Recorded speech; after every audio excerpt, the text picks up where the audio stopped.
will see what I'm saying. Not all those who have ears will hear a note that we play. Homie, you know me, I don't fuck with no phonies. All these cronies in this industry can all kneel down and blow me. I came to do battle with the council and churches, politician and government who would lie, rob, and hurt us. Hey everybody.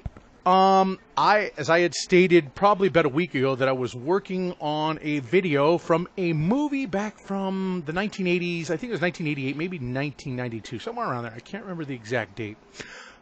But the maker of this movie is pretty well known amongst the truther community, or amongst people such as myself. John Carpenter. John Carpenter, as you may remember, out of the Mouth of Madness. They Live, The Thing, and then of course you have The Prince of Darkness.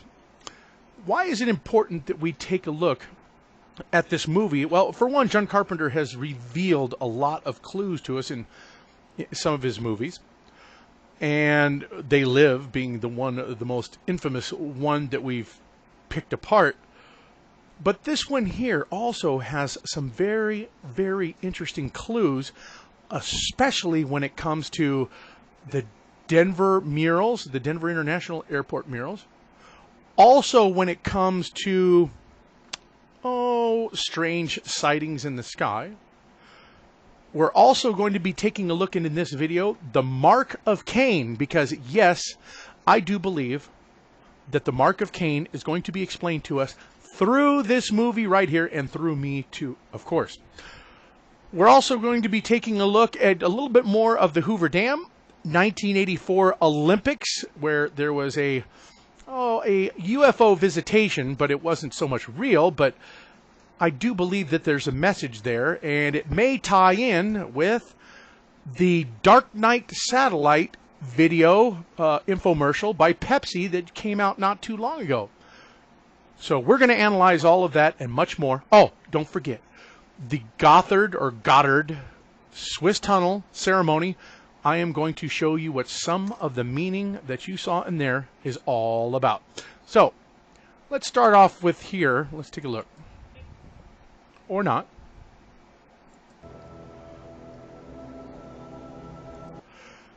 So he's looking down at what this movie's about, in case you guys are unfamiliar with the movie.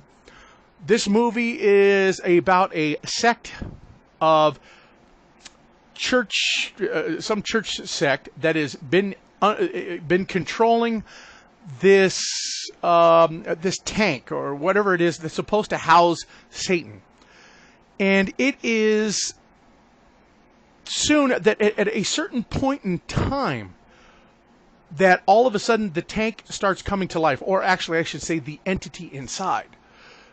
And there are strange sightings in the sky and strange goings on, globally and stuff like that, that would indicate that the changes are happening. Okay. And this guy right here brings in a set of students and teachers from a college to start analyzing the tanks, or this housing, if you want to call it, that is housing this Satan, or whatever you want to call it. It brings them in so they can analyze it, and this is what happens. So long is now coming to life, or he says, from human eyes for so long is now coming to life. The sleeper awakens. I have witnessed this stirrings here. Think back to Christian Lagarde's speech, the number 7, and how I've presented it in several of the videos, where she talks about how there's something that's going to be coming out of the deep freeze. And I take a look at some of my videos on the subject, and you'll see that I do believe that they were telling others about what they had found in the Crimean Pyramid back just before, or just at the same time that Russia was invading Crimea. Here, what is interesting is they choose a color for the fluid that is inside this housing right here. And the color is green. Anyway, the green fluid is interesting. Definitive? No, but interesting. A secret that can no longer be kept. Do you feel it? Yes, something. was never here before. It started a month ago. What started? A change in the earth. The change in the earth. It was Mr. Carpenter trying to indicate that there was going to be earth changes that we were going to experience, and maybe he was giving us some kind of indication or clue about that in the movie. And the reason why I say that I do believe that there's some kind of indication about that is because throughout the movie, and I don't show you all of them here, the thing is throughout this video, you will see several individuals look up to the sky. And I'm going to show you one of them, maybe even two. I can't remember what I got in here. And you're going to see exactly what they're looking at. And it's on different days. So let's take a look. See, she is looking up here to the sun. Look. Now he's looking, and look at that. Look at the crescent there, everybody. Okay. Keep looking up. There it is again. See, he's looking up to it. Now, throughout the movie right here, these people right here, they're zombies. They're under the influence of something going on there, and they have all become zombies. And I find that interesting when we look at what is going on this earth right now. And you got these military conducting, like zombie apocalypse drills, and you got these movies coming out like World War Z and all this other stuff. And it makes you wonder, it makes you think, is there something to this? Is there going to be some kind of changes to human beings that some of them may be zombie? Well, it just sounds so crazy even saying it, zombies. Yeah. Hey, I'm just saying, I don't know. Managed to piece together most of them. Okay, it kind of starts here. The container was buried somewhere in the Middle East eons ago by, gets a little wild here, the father of Satan, a god who once walked the earth before man but was somehow banished to the dark side. Apparently, the father buried his son inside the container. This was a section someone was trying to erase. Now, later on here, Christ comes to warn us. He was of extraterrestrial ancestry, but a human-like race. So interesting, what is depicted to us about Satan? What he just said right there, what she just said was the father of Satan buried Satan. Who would Satan be then? Satan would actually be Poseidon. He's the one who's depicted with the trident. And the father of Poseidon would have been Kronos, Saturn, which that would have been Enki. Now, I find it interesting in the game Fallout, and you have that billboard that shows us what? It shows us that Helios 1, which is Kronos, Saturn, teams up with Poseidon. That would be Satan's father and Satan himself. Now, I know some people are under the impression that Enki could be, or that Kronos Saturn would be Satan. Not so sure. So, okay, so we have that. Now, let us get to the part where we start seeing the mark of Cain. And let me explain here. I'll explain to you. Says his purpose is to bring the father back from the dark side. Wherever that is. Now, his purpose, Satan's purpose, is to bring his father back from the dark side. So who is on the dark side? Who was banished to the dark side? Well, if you take a look at like the movie like The Wrath of the Titans, and you see that it is Hades and Zeus that have to team up together to defeat Kronos, Saturn once again, it would seem that it is for sure that Satan's father is none other than Kronos, Saturn, Enki. But I've also shown that that is also Cain as well. And here is one of the things that is going to kind of tell us about what the mark of Cain is. Also, did you notice where the young Asian girl right there was saying that that Jesus was of some extraterrestrial human-like race? Did you notice that as well? Kelly had a mark. It was a bruise, almost like a figure. I saw it in a history book.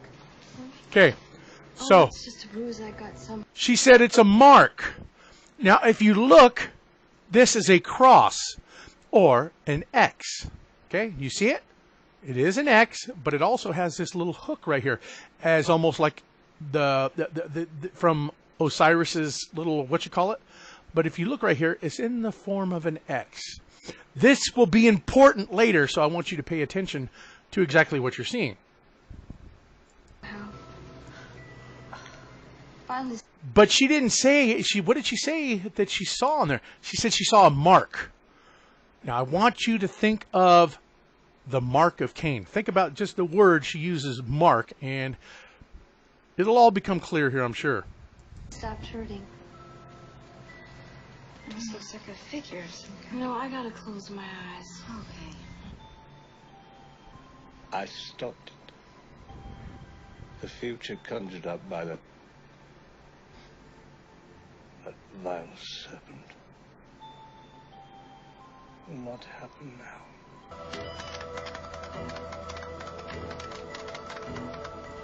Yeah, do you see that? You will not be saved by the god Plutonium. Pluto and Hades are one and the same from the two different pantheons, Roman and Greek. Let's take a look at some of the things that we saw in the Denver International murals right here. These are not the popular ones that you're all familiar with, where you've seen the Quetzal bird or the turtle with the dead, the white girl, the black African girl or whatever. But if you see here, the Indians right here, and they have this one image right here of, oh, this right here, right? And you see this crescent off to the side. There's actually a couple of crescents. And I'm just wondering if this is some kind of indication, like what we know. Some of the people that were behind the murals there at Denver, and one of them, the Martin Marietta group, who turns out to be none other than Lockheed Martin. I've shown that in my shadow government videos. Another Denver International mural right here, as you can see right here, the green one, the evergreen, the green ancient. That is indeed Osiris.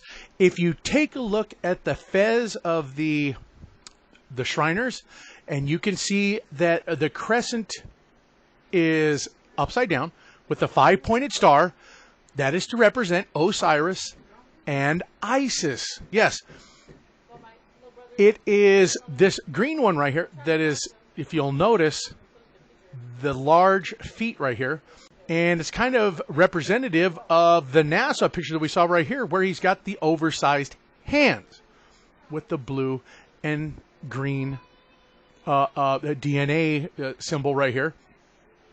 And I've already shown about the green blood of the Vulcan, Mr. Spock from Star Trek. Take a look at some of my older videos. You'll see what I'm talking about. Let us take a look here at something that we saw at the Hoover Dam. And this may help you just for a second here. I've already shown what this meaning is. People thought that these were the pyramids on the light projection show at the Hoover Dam. It's not the pyramids. This is the constellation Orion. To double up to show you what they're actually meaning, here is the infinity symbol, which you can find on Osiris's headgear from the ancient Egyptian hieroglyphic pictures and all that other stuff. But here's something else also. No one could really understand why they would have the American flag going over the top of the constellation Orion with the truck running over it. It's because the flag does not represent the United States. This colors and the star represents Osiris and Isis. The red, white, and blue is the 3 stars of Orion's belt.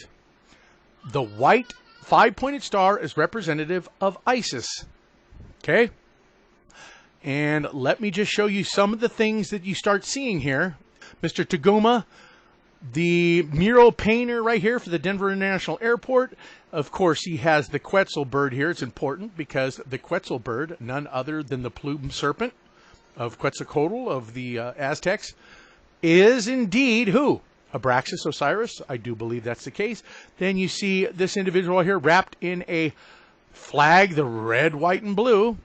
And it is going right up here to this bird right here. The bird. We'll get to that in just a moment. Just remember the bird here, okay?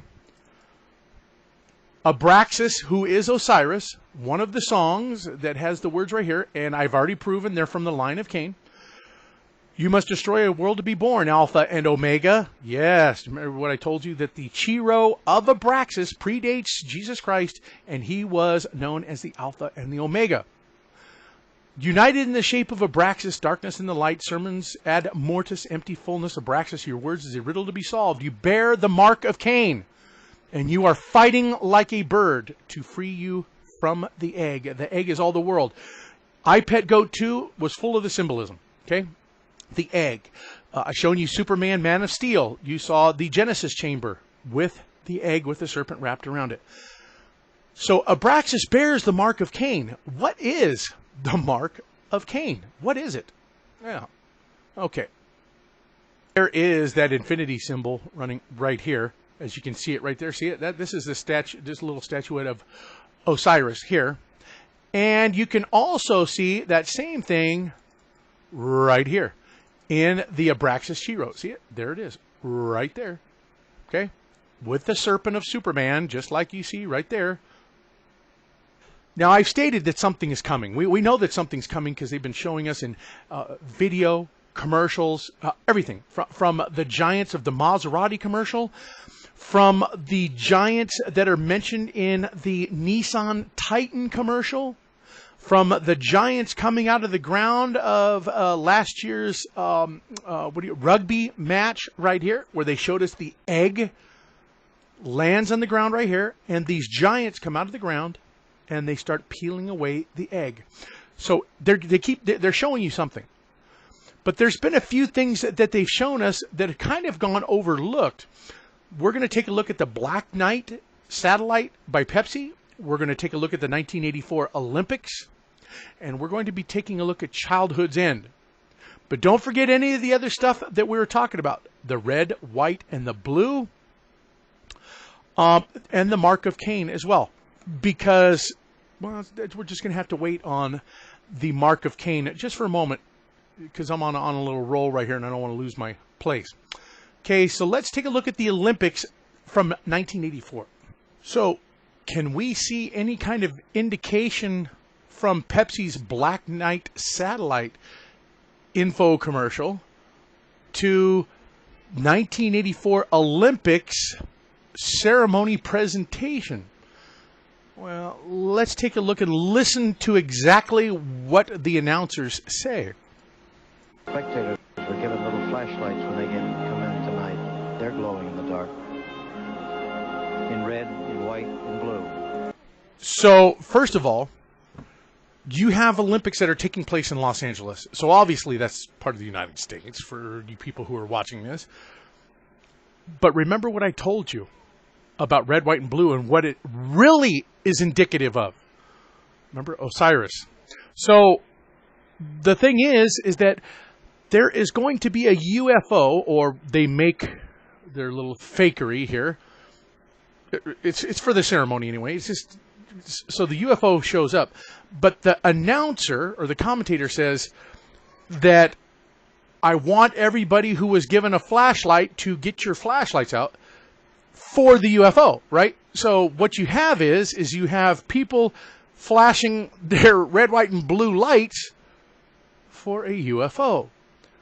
What did you see take place in the Black Knight satellite infomercial? We'll take a look at that. Just let's look at this and see exactly what we can see that may give us an indication from the Black Knight satellite infomercial. We want tonight's audience to participate in making this magic begin. So if you haven't already, please take the flashlights out of the plastic bag and prepare them to light on the color of blue. Is everybody ready? Flashlights will go red, white, or blue. There they go. Put your They've done it already. flashlights on. 1, 2, 3. Flashlights on.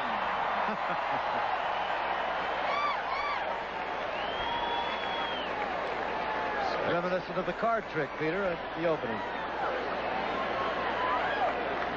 Throughout this presentation, they make it a point with the cameraman to show you the full moon. And of course, that is something we also saw in the Black Knight Satellite Pepsi commercial, where these Sumerian tablets, or the Sumerian language that was decrypted or deciphered or whatever in a voice, was saying, on the next full moon, let us know that you want us to come back. And, well, you'll see.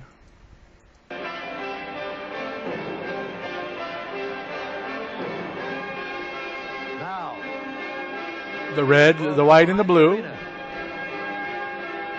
spaceship has actually landed. Will they send a messenger? Well, they send a messenger, huh? The full moon over Los Angeles. That's the real one. So the general idea that we have of a alien being is what? A little 4-foot tall gray creature, right? That's what we've been kind of trained to believe that they are, right? Well, I want you to think about something. When this guy right here, he makes it a point to tell you exactly how big this guy who's portraying the alien here in this costume, how tall he really is. And listen to that. A normal person would not even put 2 and 2 together to why that they would be having this kind of ceremony with a UFO land during the Olympics. Now remember, the Olympics are named after what? The Olympic gods. Remember, there was a Titans in the Olympic gods, right? So what possibly could this alien have to come out and say, oh, about the Olympics? That is no one on stilts. That is a man 7 feet 8 inches tall.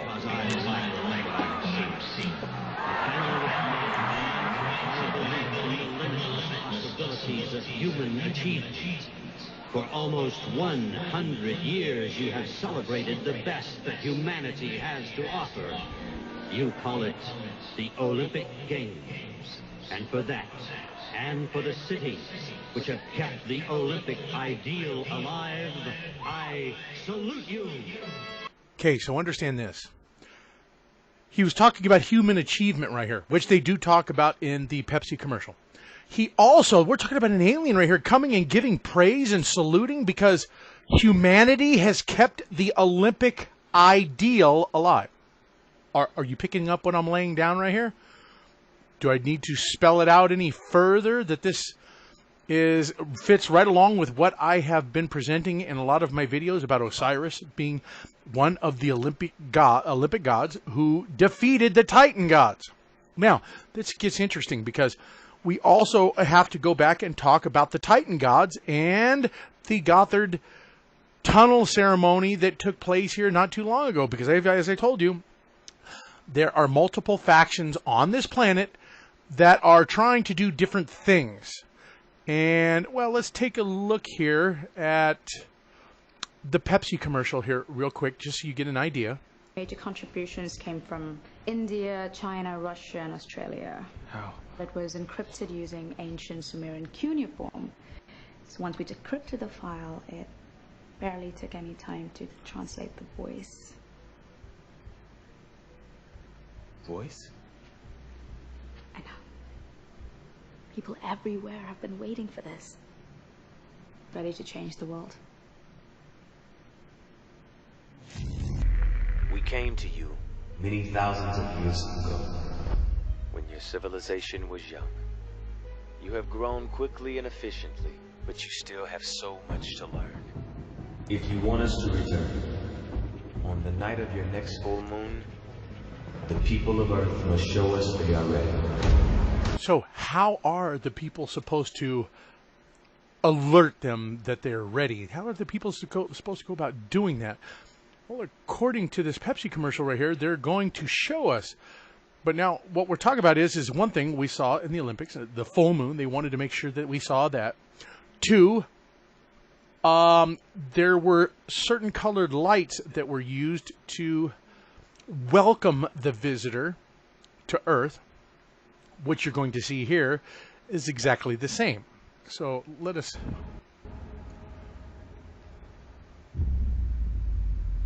See it in your face. It's straight up. If the night burns out, then a fire in love's a bit. Something. Now, before people start saying that, well, wait a minute, this is a Pepsi commercial, and their colors for their can are what? Red, white, and blue. Don't forget, in one of the commercials I've shown you from, not a commercial, it was actually a presentation by Coca-Cola in New York's, where there was a Cadillac logo below a Coca-Cola sign. And I showed you how it's representative of the light display that we saw on the Hoover Dam not too long ago. You had a portal open, you had a wormhole, you had all kinds of interesting connections right there. Do you really think that Pepsi, Coca-Cola, Procter & Gamble, all of these corporations don't know what is really going on? Of course they do. And Pepsi didn't just choose those colors for their can for no reason. Just like they didn't choose the colors in the LA Coliseum to be associated with a visitor in a UFO. Or that they used these colors right here of the Pepsi colors to be associated with the Black Knight satellite.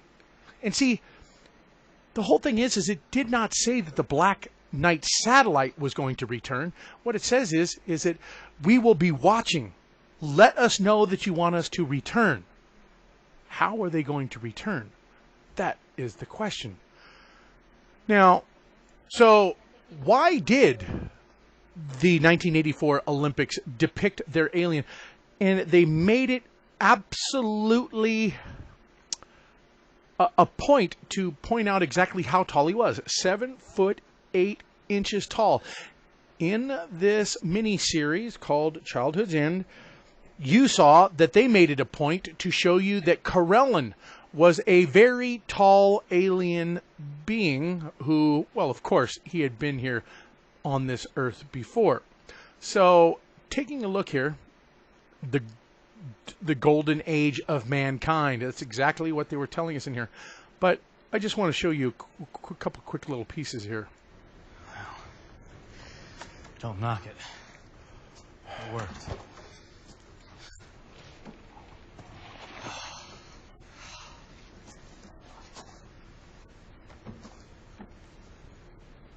When you disappeared all those years ago, kind of felt offended. I guess I got used to being pals with God. They depict him as a very, very tall alien being here.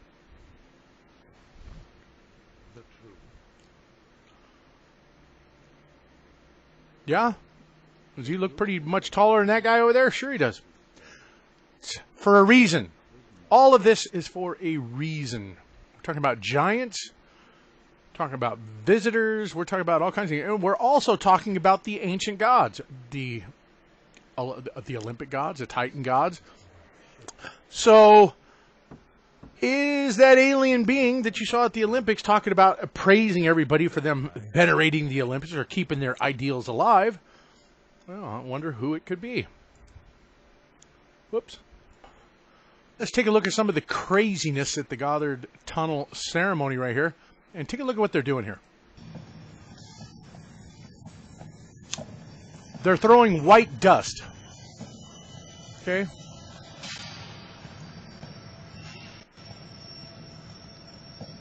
You saw the white dust that they were kind of throwing up in the air on themselves, right?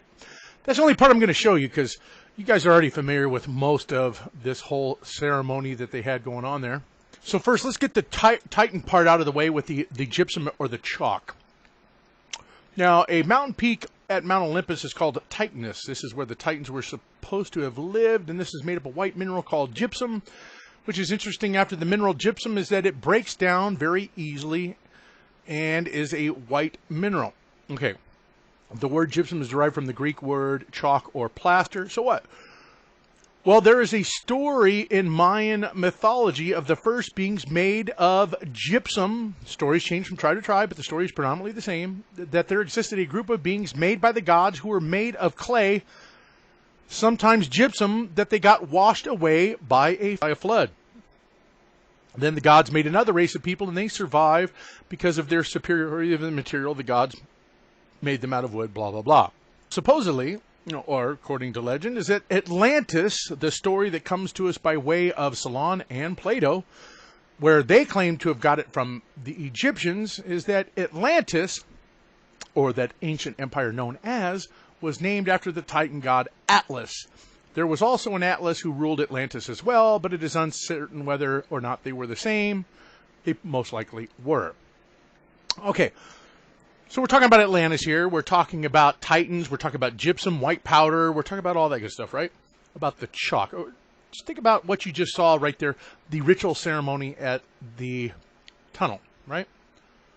Here's just some of the evidence. There's plenty of evidence about what is being claimed that the word Titan means. Before I came here, I did some reading about the mythology regarding Titan. Did you know the word comes from the Greek word that means gypsum dust or white clay? Think about what you just saw at the tunnel ceremony, how they were splaying themselves with dust, white powdered dust. What do you think that white powder dust was? Well, let's take a look at this ritual they talk about right here. Tracing Orpheus studies of Orphic fragments, the initiates, when they were painting themselves with gypsum, were imitating the Titans. The imitation of the Titans is not unjustified, but it has a clear aim. The initiates, as they take part in the mysteries, intend to subdue their titanic part and get free of the fault that all men have inherited from the Titans when they cut Dionysus into pieces and devoured him. Chalk is from the same book, Chalk in Myth and Ritual. In order to deceive the god before approaching him, the Titans smear their faces with chalk, and so after having whitened their faces, they are going to burst in on Dionysus. What is very interesting right here, from the same book again, the role of gypsum in Orphism. That the name of Titans comes from Tiraviok, whatever the heck that is.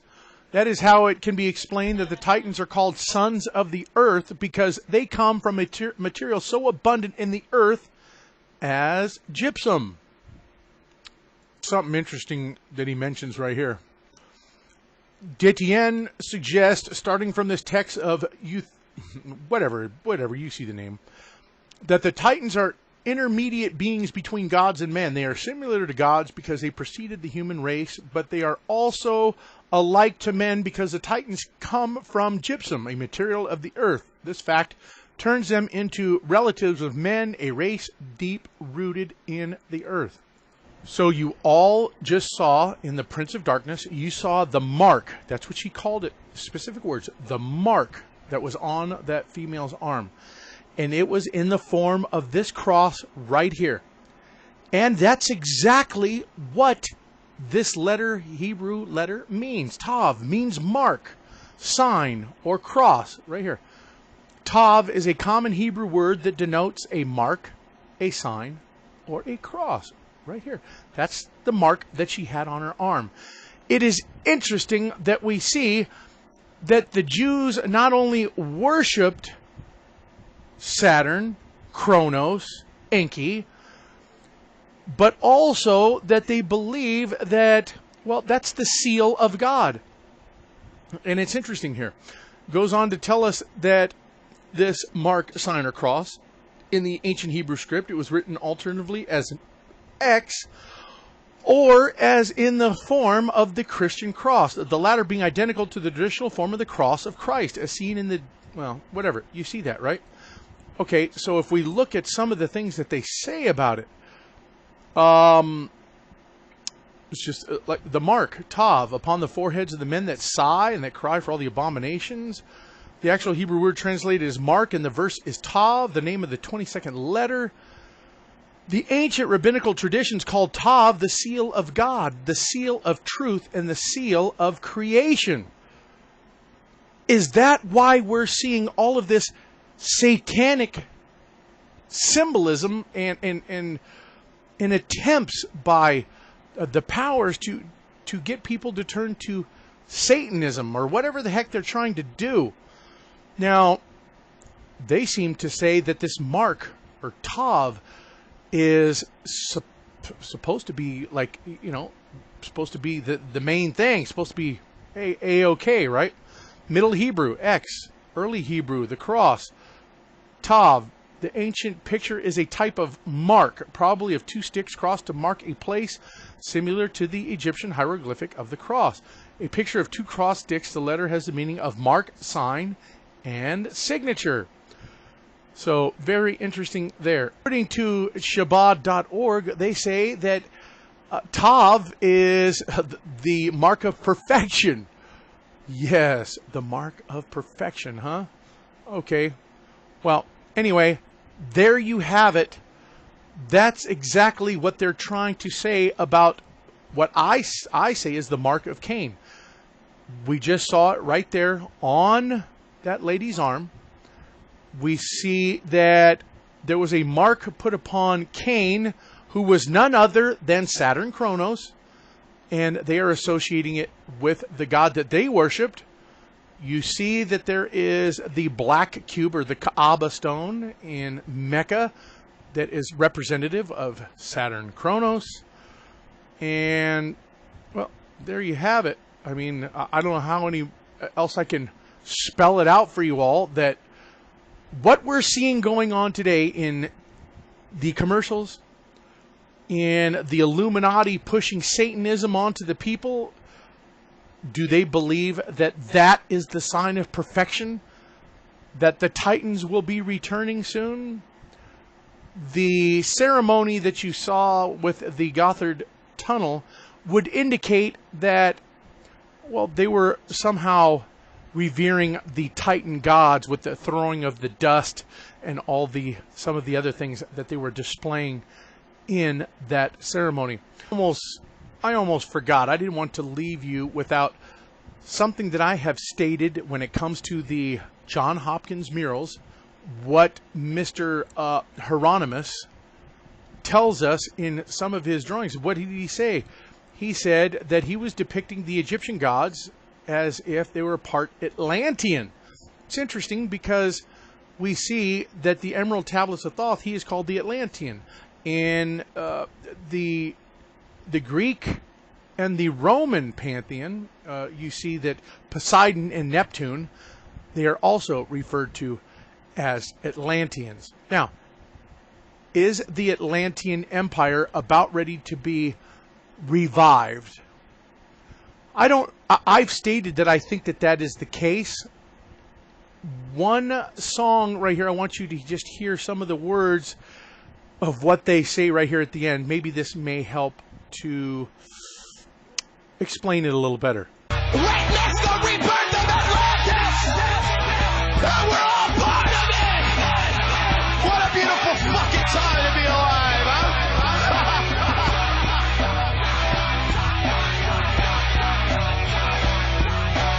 You know, I'm not surprised the Illuminati had to keep it a secret. I'm surrounded by fucking idiots. Jesus fucking Christ. So, as you heard them say right there, that we are going to witness the rebirth of Atlantis, and we are all going to be part of it. And they're not surprised that the Illuminati had to keep this all a secret. Well, because a lot of people out there are just oblivious to what is going on around them. I just kind of cleaned up the words just a little bit. All right, thanks everybody.